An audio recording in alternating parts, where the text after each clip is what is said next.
Yo,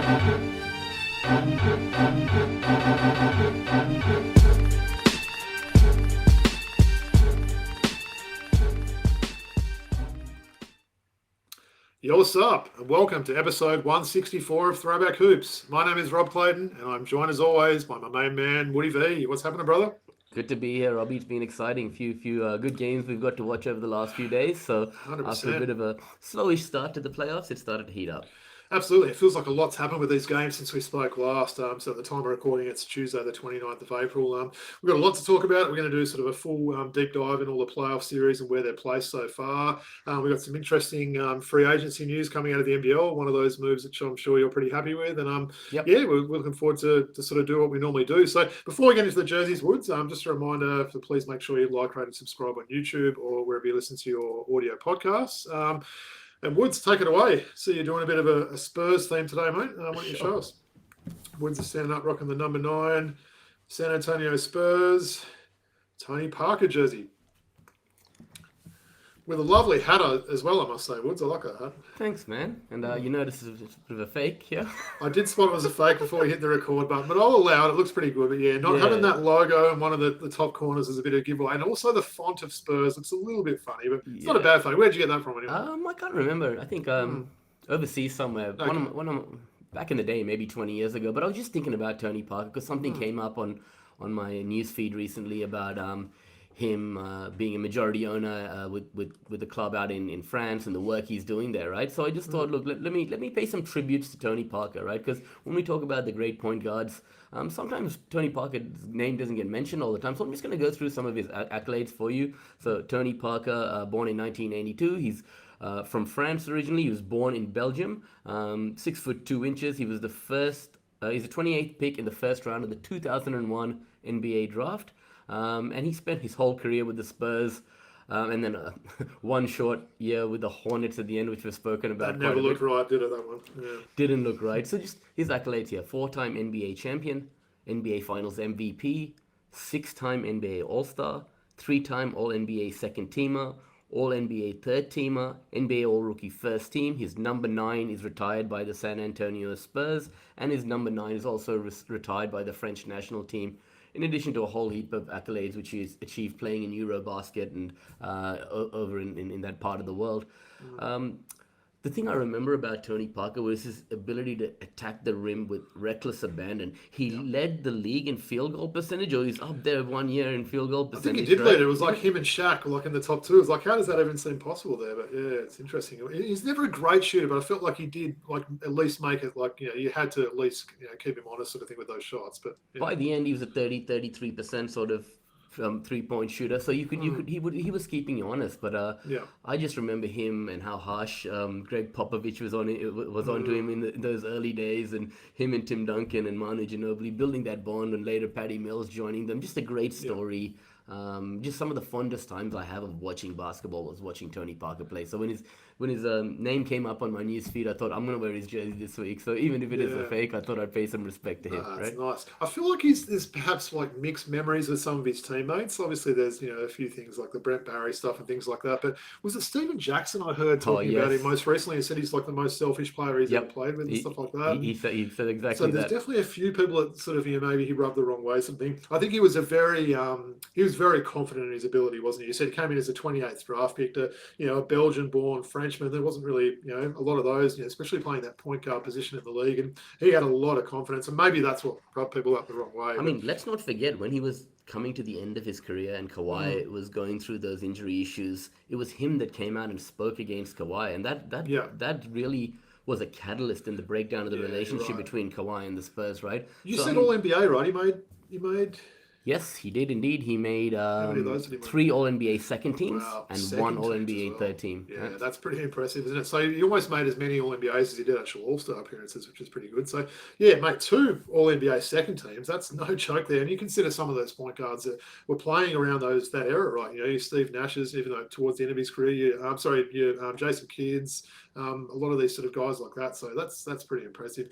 Maybe a little bit underrated. Very underrated. Right? I think we just don't talk about him enough, right? Like 6-time All-Star, right? His name doesn't get mentioned enough, and I think his contributions to the game were amazing. Obviously, he had all the stuff with Eva Longoria, the desperate housewife. He was in popular culture. Tony Parker has played a big part, not just with his basketball. He was right? that prototypical Frenchman, what we sort of the stereotype with them, right? So, yeah, nice. No, that's a good one. I always love the matching hat combo as well. So, I've got an old school one as well, probably from a similar era, maybe a little bit before. I didn't even really remember I had this jersey. I was looking through my upstairs cupboard the other day, and you can see it's a Reebok jersey, right? We haven't showed a lot of Reebok ones on. So, I'll stand up and show you who I'm rocking. You might be a bit surprised with this one, I reckon, today. For those who can't see, Robbie mentioned he's wearing the white Reebok Bucks Desmond Mason jersey. Love Desmond Mason, man. What do you think about that one, eh? Oh, he's awesome, man. The Desmond Mason Puma Milwaukee Bucks jersey. Definitely another random one, right, Woods? And that's how we like to do it on the show. So, look, I'm always a sucker for a number 24 jersey. You know, that's my favourite number. So maybe that's the reason why I bought it all those years ago. But a little bit on Mason. So certainly a forgotten about guy. I mean, when was the last time you literally heard him spoken about, right? Man, so, I think I really liked him, I think it was OKC late. He was still contributing late in his career with OKC for one season or two. Maybe, he was. Right? Yeah, that's the last time I remember him. Yeah. Well, his little resume, right? So he played 10 seasons in the NBA after getting drafted out of Oklahoma State. So he's an Oklahoma sort of guy there by the Sonics at pick 7 in the 2000 draft. I had a look back at this draft. It's a very poor one. I'm not sure if you can remember the 2000 draft. Only 3 All-Stars in the whole draft, which I thought was pretty poor. So I'll give you a clue. Kenyon Martin was number 1. So there was only 2 other All-Stars. One that we've talked about before that was pretty lucky to be an All-Star. And another one was a really late second-round pick who I know you were a fan of. I think that 2000, right? In turn of the century, you might have had Hida? No, so I'll give you a clue. The late second-round pick, a Bucks player who wouldn't want to leave in the corner because he probably knocked that 3 down. That was Michael Redd, right? But that was also the Hito draft, I think. It could have been him. But in terms of All-Stars, there was one other. It was a big man. I'm almost sure you showed this guy's jersey on the show, if I'm not mistaken. Give me it's one of those random All-Stars that you see it on the resume. Like, what? Oh, Jamal McGlaw. Jamal McGlaw. Correct. Yes. So what a random draft, right? So as I said, out of the whole draft, only 3 All-Stars. One of them was a late-round pick there. Jamal Crawford, 2000. Yeah, he was at the draft too. So, he's obviously had a great career. Didn't quite get the All-Star level, but certainly got some awards. So Mason played with the Sonics, Bucks, Hornets, Thunder, and Kings. And he finished up in 2009. So, the 6'5" swingman, in my opinion, Woods, is one of the best dunkers I've ever seen. Doesn't always get remembered as such, although he did win the 2001 dunk comp. Was actually runners-up in 2003 as well, so he nearly won a couple. Do you remember the big trade that he was involved in 2003? Ooh, I think from Seattle to Milwaukee. Gary Payton for sure. Exactly. Well, then there's another big name there. So Ray Allen. So he was traded by the Sonics along with Gary Payton to the Milwaukee Bucks for Ray Allen, Ronald Flip Murray, it's a blast from the past, Kevin Ollie, and then a future first-round pick, which became Luke Ridnour. So, look, this is definitely a trade that Seattle won. I think Payton maybe stayed one more year with the Bucks and then went on to maybe Miami, if I'm not mistaken. And Ray Allen had just multiple All-Star years after getting to Seattle there. So I thought that was an interesting trade there. What's he doing now, Woods? So he's currently 47 years of age. He's actually a successful artist. So he's had works displayed in museums and art galleries all around the US, and also works part-time as an NBA radio analyst in Oklahoma City. So I thought that was pretty cool. He's got that very diverse background outside of basketball since he's retired there. But what were your thoughts on Desmond Mason? Man, I really enjoyed his athleticism. He was a great teammate. We talked about the rap he did, the Hornets rap he did recently. Yeah, check that out if you haven't seen it, guys. I forget what the name was. It's like he basically does a rap about the Hornets team that he was on. And he kind of mentions each player by name. And there's some really funny lines in there about some of the guys right now. There's some random guys on the Hornets team as well. But he was wearing the Seattle Supersonics uniform when he won the dunk contest. That red one, if I'm not mistaken. I can picture him doing that. And he was one of those guys that got really high, right? So he had that early real 2000 sometime. 2001 was when he won it. So blast from the past. That's how we like to do it. So Desmond Mason, Milwaukee Bucks jersey. So let us know in the comments on the socials what you think of those ones today. But I was enjoying throwing that one. We don't, as I said, we don't have a lot of Reebok ones, do we? No, I've got a few. Maybe because it kind of went like Champion had all the rights for Raiders in the late 80s and most of the 90s, and then it was sort of that crossover period where there was a little bit of Reebok, and you get some Nike, those Stitch ones that I like, and then it literally went exclusive to Adidas, and now it's with Nike. So you know that George Muresan Washington Wizards one you got? That's Reebok, isn't it? No, that's a Champion. Okay, I've got that same design in a Reebok with Rip Hamilton. Right? Weird sizing as well. Yeah, We talked about different jerseys. Like this is a large. This one it probably fits like at least a double XL. So all those sizes are a bit out of whack back in the day there. So Desmond Mason. So all right, was the card of the week I mentioned before we started recording. Very fresh this one. I literally got it today. This is one of the most beautiful cards I've got for a while. So it's a 2013 Panini Innovation card. It's a PSA graded, and it's got everything I love. Woods. It's a rookie card. It's a signature card, and it's also numbered. So, and it's also one of your mates and current Sydney Kings players. Look at that for a beautiful card. So Matthew Dellavedova, look at that there. So Sick. Beautiful looking picture on there. So it's interesting. The card itself is graded 9, and then the autograph is graded 10. So you can see it's really nice. Hold that up to the screen there. Looks really nice on that one. It's a really thick card, this one, which is pretty cool. It's number 298 out of 299, which is pretty cool. So pretty limited. So yeah, really nice looking card. I thought that was pretty topical.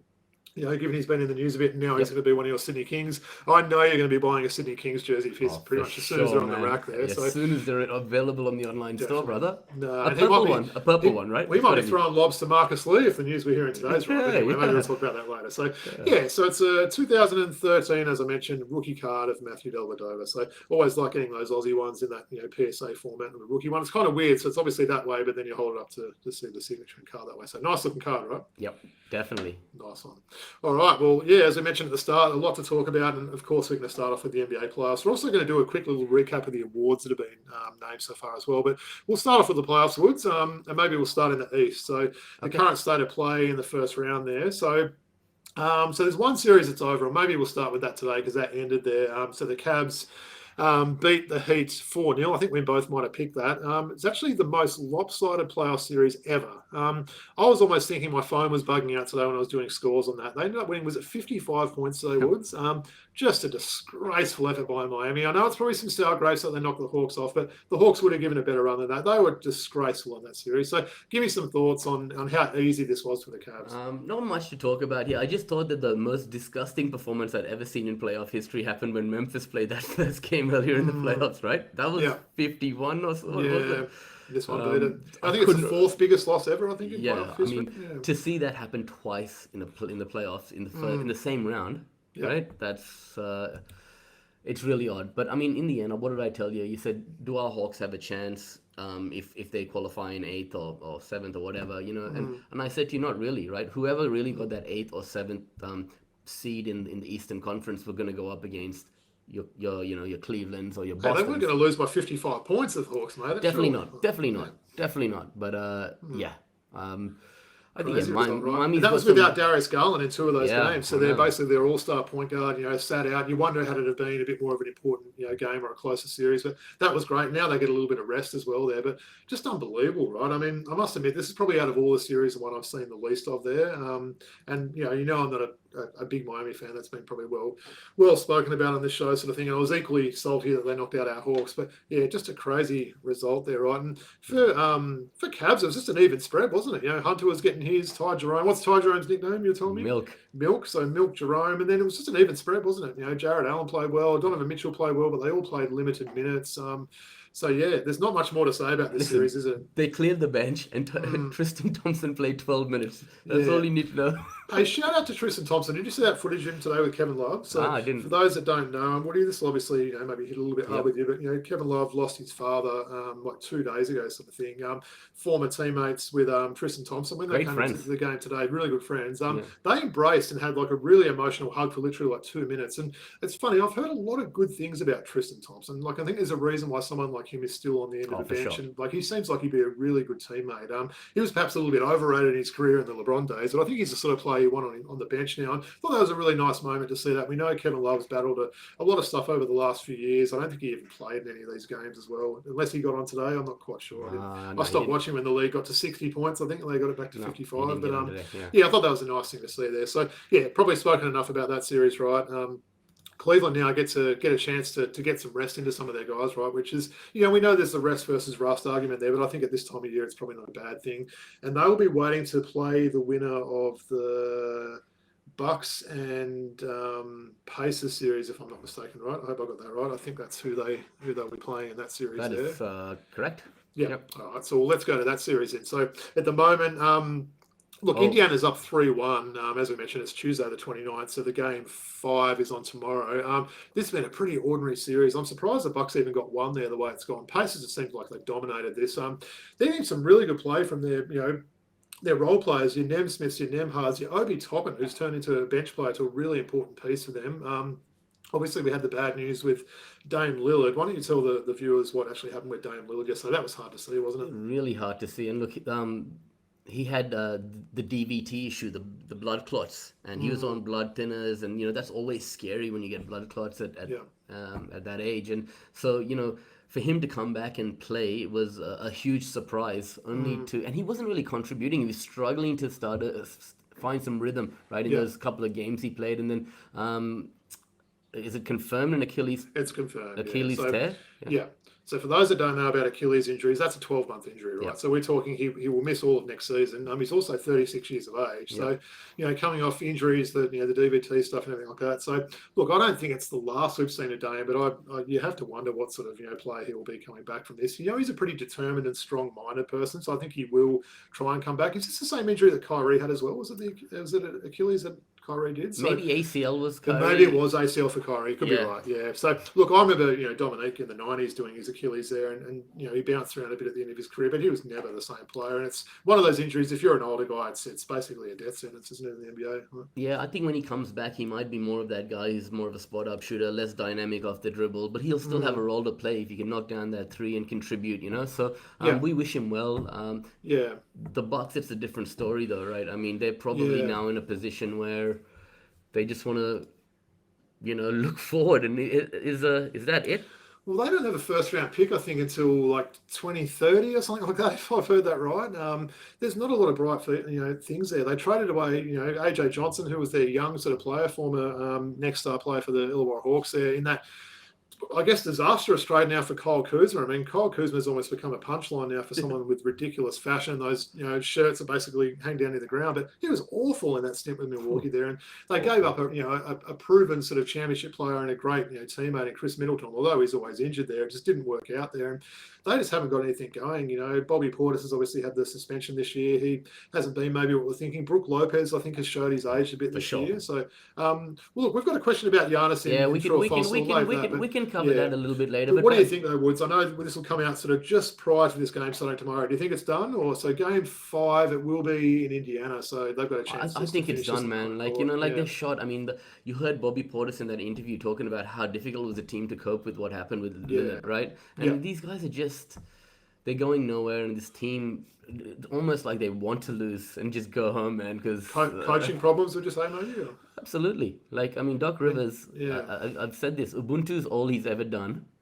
I mean, he's a good coach, but he won that Coach of the Year with Orlando way back when, right? Before Ubuntu, Coach of the Year's don't always before the Boston Celtics. Yeah, before. So I mean, he's a good coach, but in this day and age, he's been given a lot of chances, and his last 3 or 4 stints haven't ended too well, right? So, I wonder if he's more suited to an assistant role, whether he's someone that could sort of handle that, fall from grace. I think he's still, a decent communicator there. I'm just not sure his voice is being heard as the actual head coach there. So we'll be interested to see what happens there. But I can't see that going more than that game. So, that's 2 of the series. So there's 2 more in the East now. Let's go to the one that's probably been, I think everyone would agree, the most entertaining one, despite the 3-1 scoreline, and that's New York against the Pistons there now. So, man, the Pistons have had some tough luck in this one, haven't they? They've had some bad calls.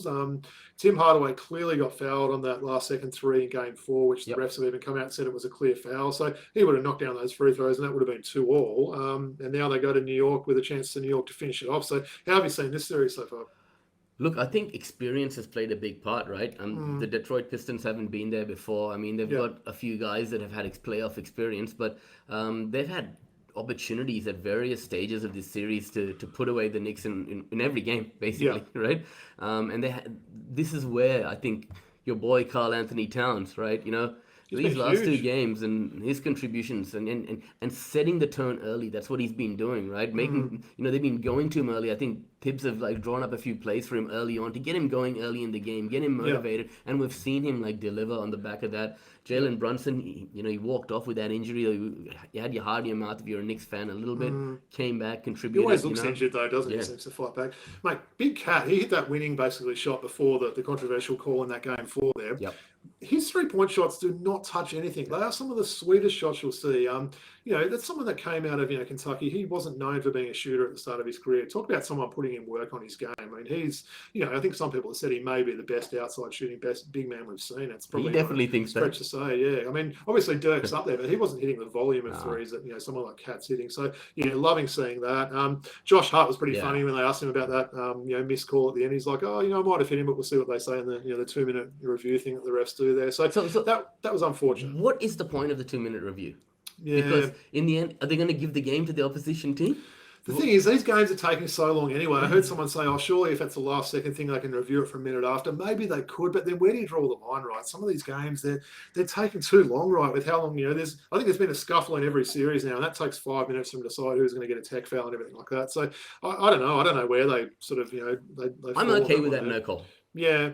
Because I'll ask you one question on that, Woods. Why do refs always put their whistle away on those last second shots? Like, I reckon if that had been early in the game, that would have been called. Why is it officiated differently at the end? I don't think it should be, but it is. Yeah. I don't know. I don't think they wanted the whistle. They want to be the one who dictates the game with the whistle, right? With a really ticky-tack foul, even though by the letter of the law it's a foul. I think if you watch an NBA game or an NBL game, the amount of fouls that you see missed are ridiculous, right? Yeah. We only notice the one at the very end of the game, right? Because it's there, right? So, for me, Woods, going back to Madison Square Garden for this crucial game 5, this needs to be the Cade Cunningham game, right? This needs to be the game where he drops 40 and he puts the team on the back and he just attacks. I think he's probably been the 3rd best player in this series. I think you were saying last week maybe he's the best player. He's been good, but he hasn't gone that extra level, I would have thought yet. Yeah, look, when we were giving our predictions, I said I believe in the regular season he's possibly been the best player on both sides, and he'll need to continue down that path if they're gonna, try and. I actually said New York in 7, so the scoreline doesn't really illustrate how close the series is. No, it's unfortunate. Look, I said last week the Knicks are my team in the playoffs now. Our Hawks are out. I wouldn't mind seeing Detroit win tomorrow, just for greedy reasons. I'd like to see it at least go for a chance to go to 6, and then perhaps imagine a game 7 at the Garden there. That'll be rocking there. So yeah, looking forward to that one. That's probably been one of my favourite series, despite that scoreline. And yeah, we've got one more series left that we haven't spoken about. And that's the Celtics and Magic. So Boston's actually up 3-1. I think the Magic have probably played a little bit better than we were thinking, and probably what most people were thinking. Boston's had some injuries, haven't they? Tatum missed a game. Drew Holiday's missed a game. So, they've had a few little outs on that there. Are you expecting that they'll close this off in Game 5? Tatum looked really good the other game. 37 points, 14 boards, right? Yeah. Gentleman's sweep coming, maybe? Yeah, definitely. And, look, they've got the luxury to, rest a Holiday here, or Jaylen Brown can sit out here and there, or whoever, right? Because they want their guys fit for the business end of the playoffs, right? Talk to me about playoff Jaylen Brown, Woods. What is it with this guy when he gets to the playoffs? Like, he's up in the all-time sort of records now for Boston for 30-plus games. He just goes another level in these big stages, doesn't he? Well, about 2 or 3 years ago, I think it's 3 years ago now, the big criticism on him was his ball handling is terrible in the playoffs, and everyone was. You were actually one of those people who was saying that, right? And I remember that. He's gone off and taken that criticism on board. He came back 2 years ago, like at the start of the championship year last year, right?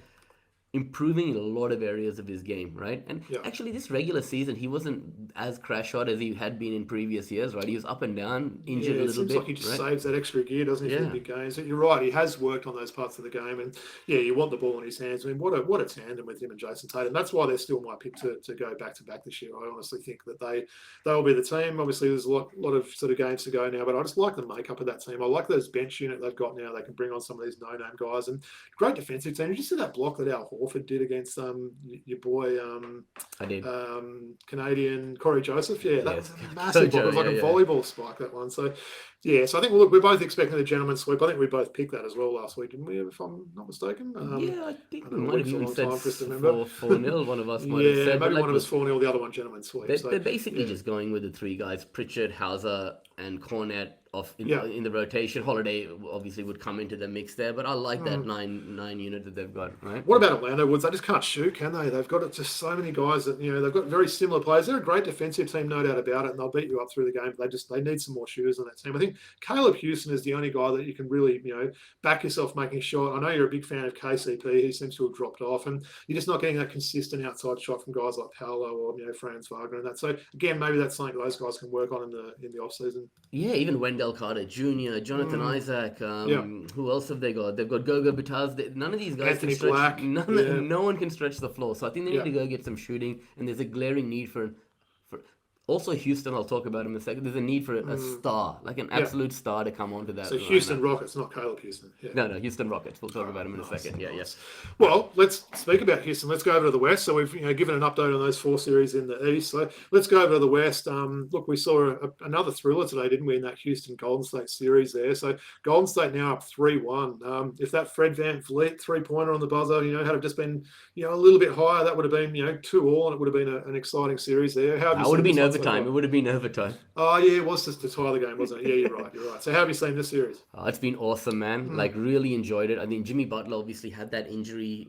For people who've been watching the series here, and Jimmy Butler had what looked like a bit of a serious injury in game 2. Yeah. He sat out game 3. The Warriors actually went and took that game, and then he came back today. Didn't look 100%, but man, playoff Jimmy just turned up. That rebound he got to steal the game was huge, wasn't it? Draymond, for those who haven't seen it, was pretty much 1-on-1 against Şengün there. They decided to go for him. Draymond played great D. Jimmy Butler skied and got the rebound, and that was essentially it, wasn't it? Yep.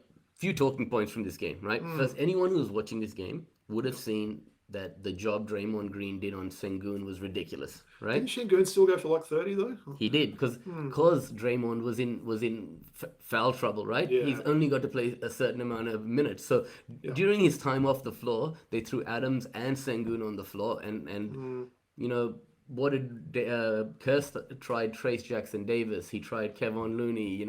He tried Post, right? He tried to throw all these different combinations at them. But when Draymond was off the floor, Adams was a plus 16 when he was on the floor today, right? So him and a lot of Şengün's points came when Draymond was off the floor, because he just went on a run there. And what happened was they went to hacker Steven Adams, right?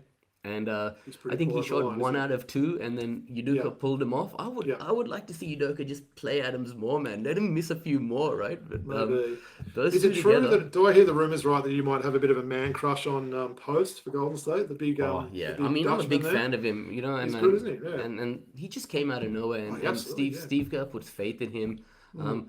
But yeah, the other talking point is the fight. There was a little bit of a scuffle today.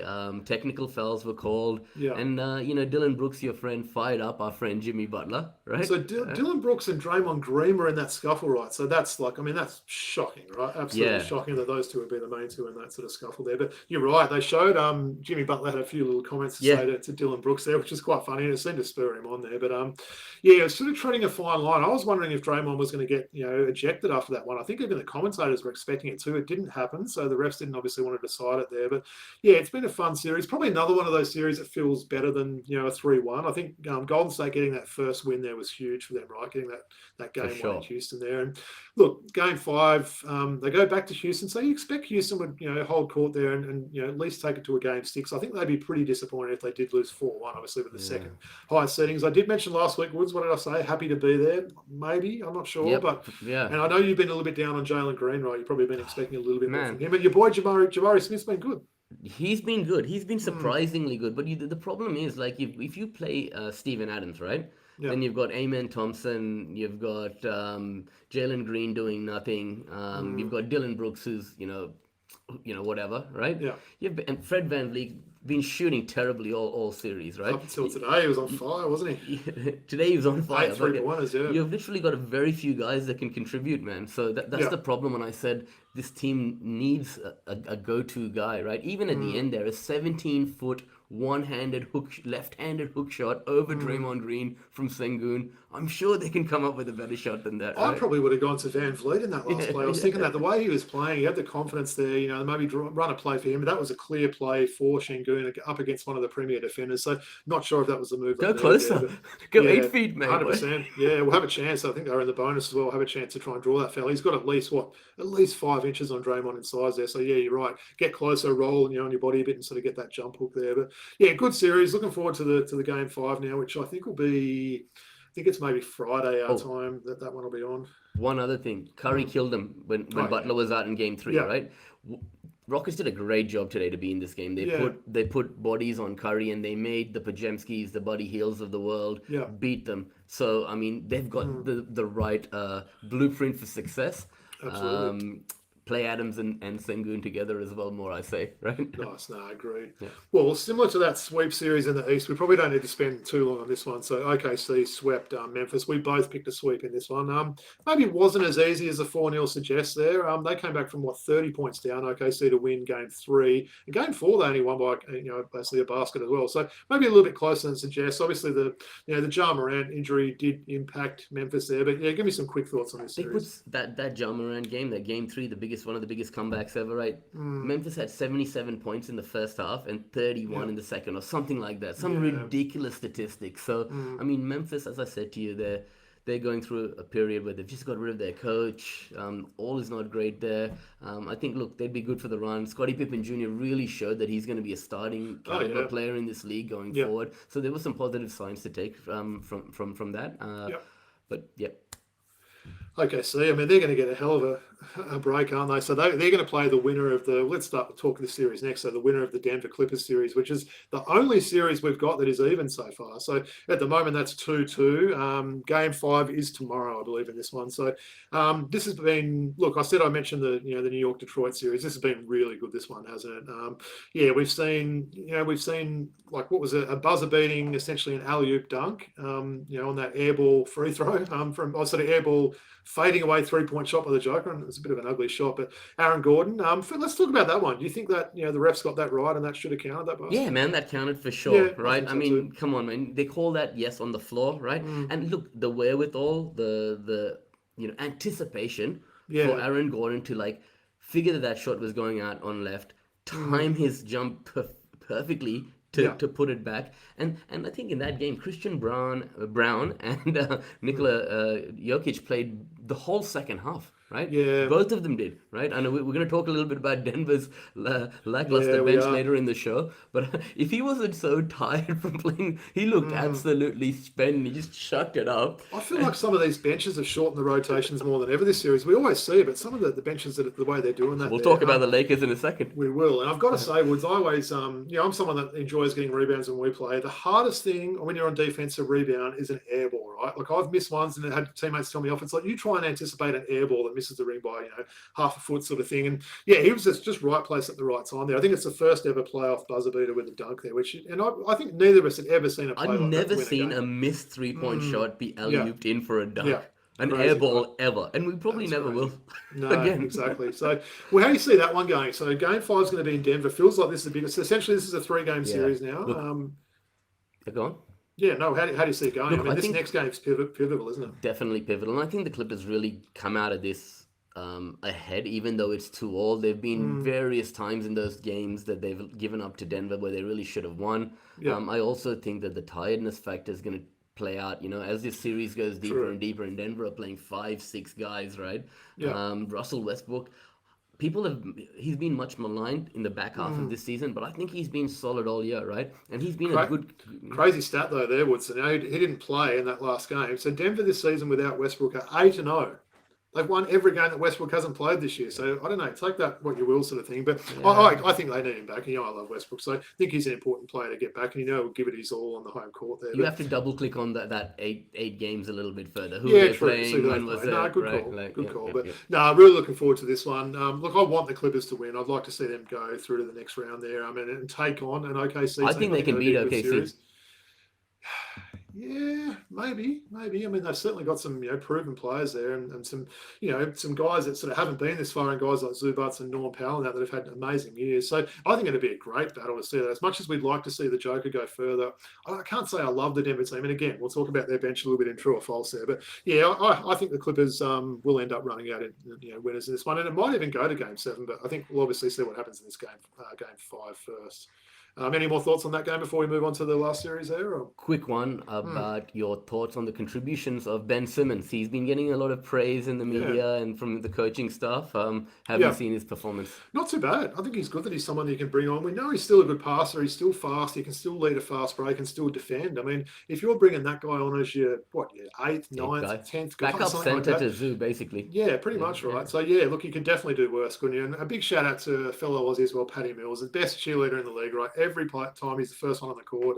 There's a reason why that guy's still getting paid in the NBA, and that's, he's such a good teammate there. So, shout out to Ben Simmons. I think he's done good, and that's probably another reason why maybe we want the Clippers to go far, to see those two Aussies, go as far as they can in this playoff run. So, all right, we'll finish off probably with the one that's getting the most media attention. Of course, it's the Lakers involved, so that's probably why. So, Minnesota's up 3-1 in this series, Wood. So, this was the 3-6 matchup here. So, obviously, the Lakers' home court advantage, and they were favourites in this series.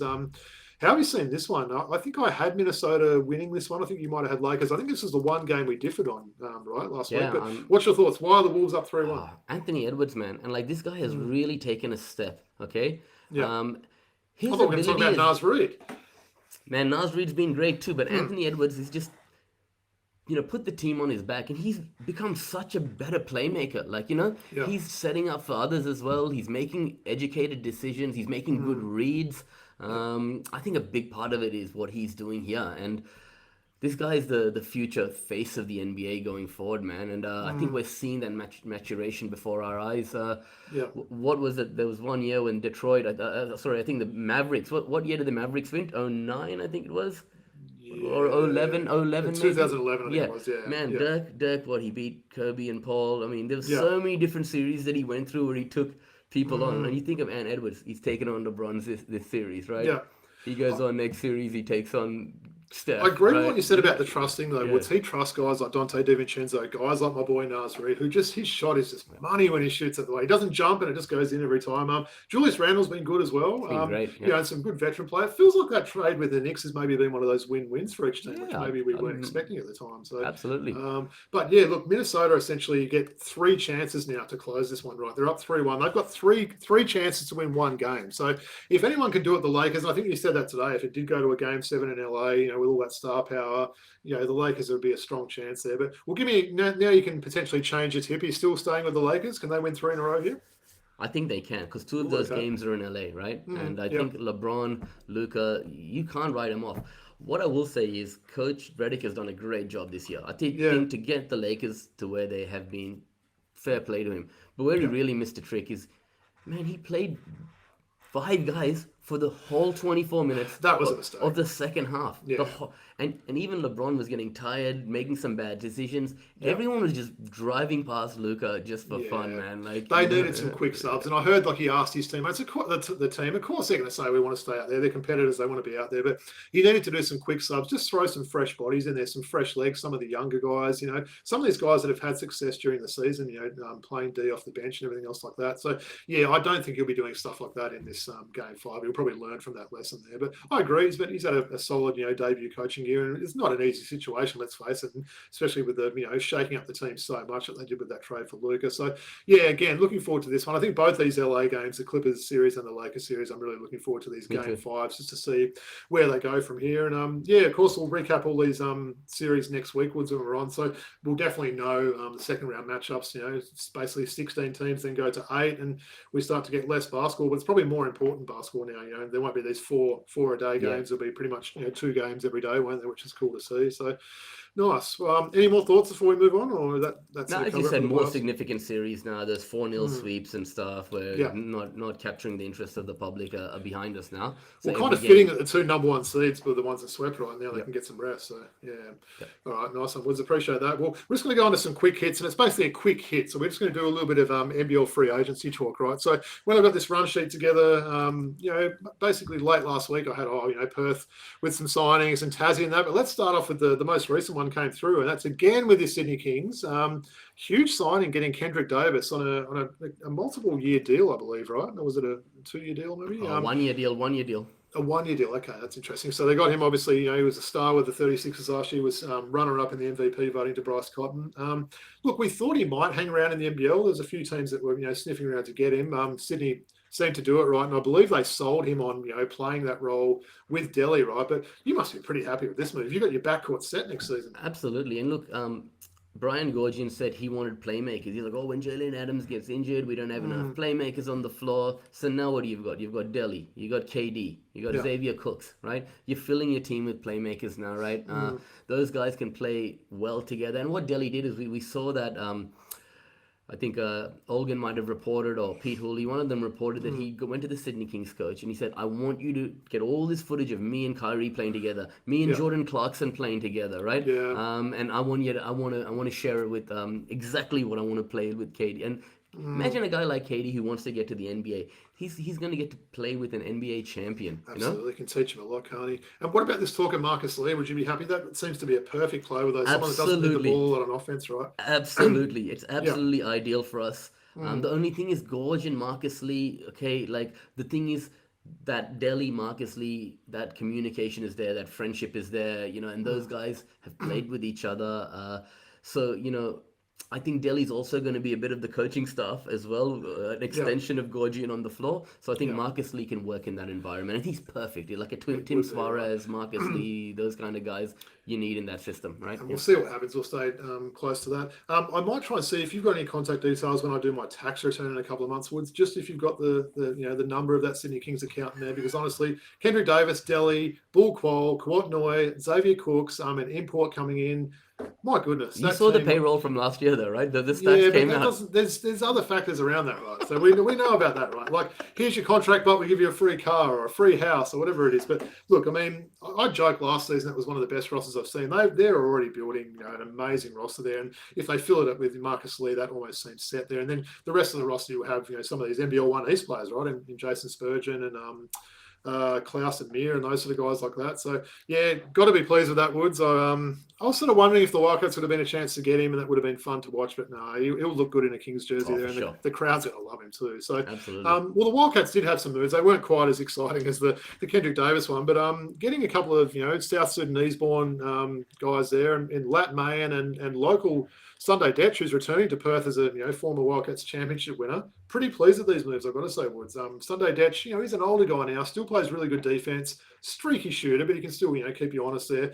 Lat Mayan's a big one for me. So he's basically gone from Cairns. He's had the 1 year in Adelaide. Maybe hasn't found that spot that he's been happy with so far, but he's a big guy. He can defend. He's a 3-and-D type player. Got some athleticism. And that's I feel like we needed that, the Wildcats, some of that shooting there. What were your thoughts on those two signings for them? Well, Sunday Detch, as you said, he's an older guy, and I still think he's one of the best wing defenders in the NBL, right? And I think people were saying this in the media. Jesse Wagstaff's coming to the end of his career.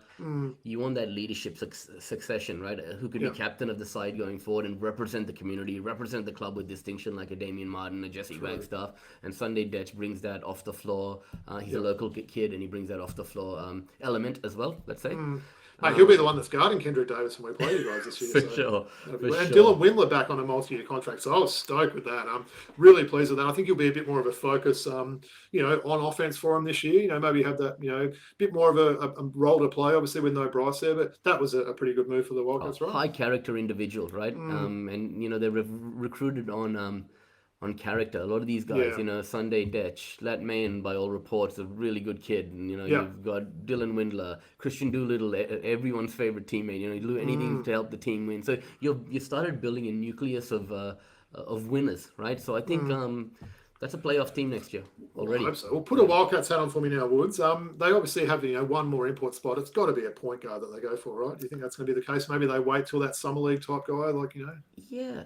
What's going on with Ty Webster? I was thinking the other day. Well, yeah, I heard they're not bringing him back. It might be someone, they did say that about David Okwera. He's another one. They brought him back now. So maybe the Ty Webster thing isn't fully over now. I don't think they want him as a starter. I think if he comes back and then he's sort of competing with, your Elijah Peppers, your Sunday Detch and those sort of guys. So I'd say maybe not. I still like what he gives the team there, but I think they'll try and find a pretty high caliber, maybe a younger sort of guy, almost like in that mold of a Kendrick Davis there, someone that's, aspiring to be in the NBA there, and someone that can come and, be noticed in this league now. I think, also Isan Almanza as well still hasn't shut the door on coming back, so we're not quite sure what's going to happen there. But yeah, I think they've made some good moves. So I think both of our franchises are in pretty good states there.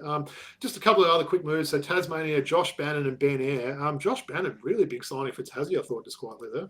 Yeah, Josh Bannon just fits into the Scott Roth system, right? He's a guy who does all the X's and O's, right? He's just a basketball player. He'll make the right decisions, He's not going to take too many shots or turn the ball over too much, and he fits right in with Scott Roth. So I think that's great for him and his personal development as well, under the tutelage of Scott Roth over there. And Ben Ayre, man, why does no one ever want him, right? It's weird, seriously, he's like a Kyle Adams, he bounces around, he contributes, right? Microwave, man. Seriously.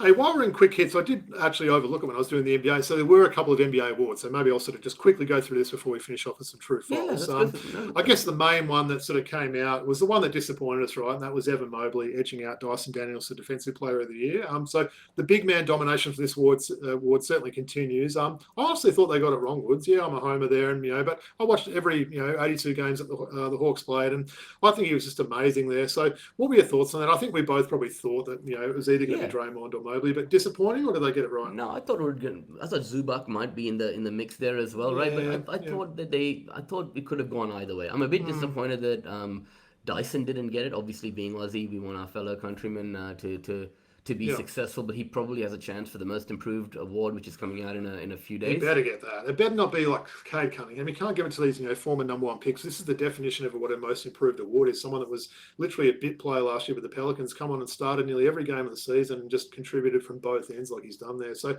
look, I know Trey sort of said, use that as motivation, come back. We know you're the true defensive player of the year. So I thought that was pretty cool that he had his teammates back. But yeah, congrats to Evan Mobley on that one. Look, let's be honest. If Wemby had have not got injured, he would have won this award as well. So it's probably they're probably both lucky to even be in contention there. Shout out to Evan Mobley, man. He can switch onto wing players and guards, and he can protect the rim. He's a great defender. He's a handful, isn't he? Yeah. Sixth man of the year, I thought they got that right. So Peyton Pritchard, the half court heave, buzzer beating sort of champion there that always gets those crazy shots. He edged out Ty Milk Jerome and Malik Beasley there. So they got that right, didn't they? Yeah, but I was just thinking Ty Milk Jerome, impactful minutes. Yeah. A lot of the time Pritchard started for a massive stretch of the season. But he still met the criteria. He did meet the was criteria. Good. Maybe they didn't want to give all the awards to the Cavs there. So I thought that one was all right. And the only other one as well is there was the Clutch Player of the Year award, Wood. So Jalen Brunson won that, and he won it over the Joker and Ant. So there's no doubt the three of those guys are really clutch players. I've got no arguments with that. It could have gone to all three of those. I think we would have been.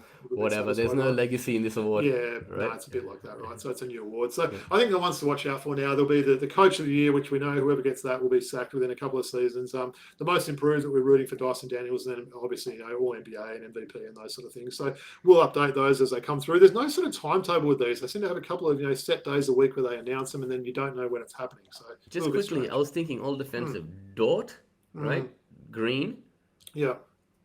Daniels. Yeah. Mobley. And who's the other one?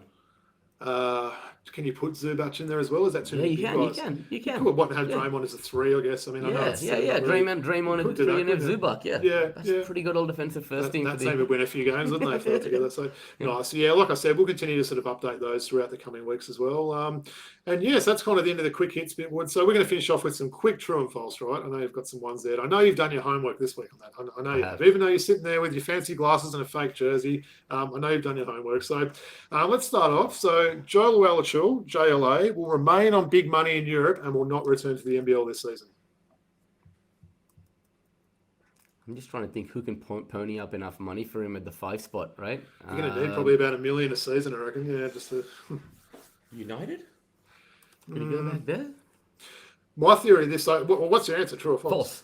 Yeah, I think false as well. I think he's getting pretty good money over in Europe at the moment. He's had a chance to come back to Melbourne before and turn it down. He's a Perth-born guy, but I think he's been in Melbourne for quite some time. But I think false. I think he's one of those players that teams will continue to call each off-season, the same as they do with Nick Kay and some of these guys. But I don't see him coming back. You've got to go and earn the coin at this stage of your career, right? So he's 30 now. The NBA dream's over, so he can. Over, I don't begrudge him doing that. So, this is one we sort of teased earlier. So, true or false? Giannis will look to move on from the Bucks as soon as possible in his search for a second ring. I would have to say true. Like they've got no one there. They've got no assets whatsoever, right? Yeah. They've got his partner in crime pretty much out for the whole of next season. His best friend and longtime teammate Chris Middleton's been traded. Man, I think tomorrow might be the last time we see Giannis in a Bucks uniform. But we've got the whole off season to talk about this, and so does everyone else in the media. Right? All right, give me a hot tip. Where's he going? It's gonna be a high profile team. What about playing with the Joker? Is that possible?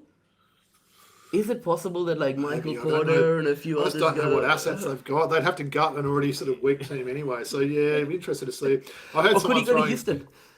Maybe. There's always New York rumours. That's been a rumour team for him for a while, sort of thing. They do feel like they have some assets and pieces they could give out there, but I don't know. I mean, Milwaukee's going to want an absolute haul to get him. They'll probably, maybe do a bit of due diligence, unlike Nico Harrison did for Dallas, and try and see what the market is for him rather than trying to make a deal with a friend over dinner. But yeah, as I said, we'll watch that with interest. And yeah, it may well be the last time we see him, which is kind of sad given he's one of the longest tenured players now. Started off as that skinny rookie that no one sort of knew of, and it's just turned into an absolute force to be reckoned with there. So. All right, well, on to Denver. True or false? Denver has the worst bench of any current NBA playoff team. I mean, Lakers are pretty bad as well, man. I'm going to say true. Yeah, it's a true for me as well. Yep. I mean, you look down at that bench, it's pretty weak, isn't it? Even some of the guys you thought might have, been contributing more haven't been great for them. I agree, the Lakers bench isn't bad, but yeah, for me, it's definitely is the worst bench. Also, the problem with that bench is like not putting faith in those guys. Malone didn't put faith in those guys in the regular season, and now Adelman's not going to come and play Julian Strouder for 20 minutes in the, True, Peyton Watson and these sort of guys. But shout out to DeAndre Jordan still getting that check at the end of the month as well. That's pretty good effort there. Yeah, 20 rebounds. He had 20 rebounds in a game this year, didn't he? Interesting. I was watching a top, I think it was top 100 dunks of all time. Came up on YouTube. I was just laying in bed watching it the other day. Some of those dunks he had in his early days, he was a beast back then. So yeah, he was always fun to watch. So good to see him still bouncing. When Joker was out for that extended period, he got to start a few games this year. Still showed a few things, didn't he? Yeah. All right, and finally, Ant Edwards will win an MVP award during his career. True. I was just giving him that exact same ascension without. This is a big true for me, this one, Woods. I think, we haven't seen an American sort of homegrown talent win this award for a while. I should have maybe said, do you think he'll win multiple? Let's change it. Do you think he'll win multiple MVP awards during his career? So, 2 to 3, for example. It's possible. Can't say for sure. But remember you said to me, we were talking maybe a few months ago on the show, and you said, who's going to be the next American to win the award? Well, that's clear, Jalen Johnson. Yeah, that would be nice, man. But that would be.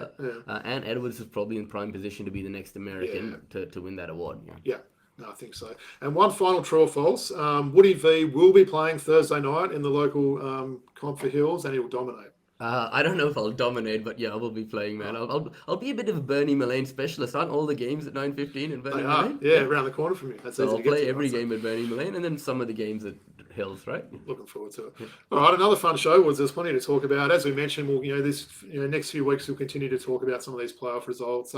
We do have a guest lined up for a couple of weeks. We've got a WNBL player, a player that's played some great hoops for St Mary's in the US, and is starring on the Hills Hornets women's team at the moment. So looking forward to that.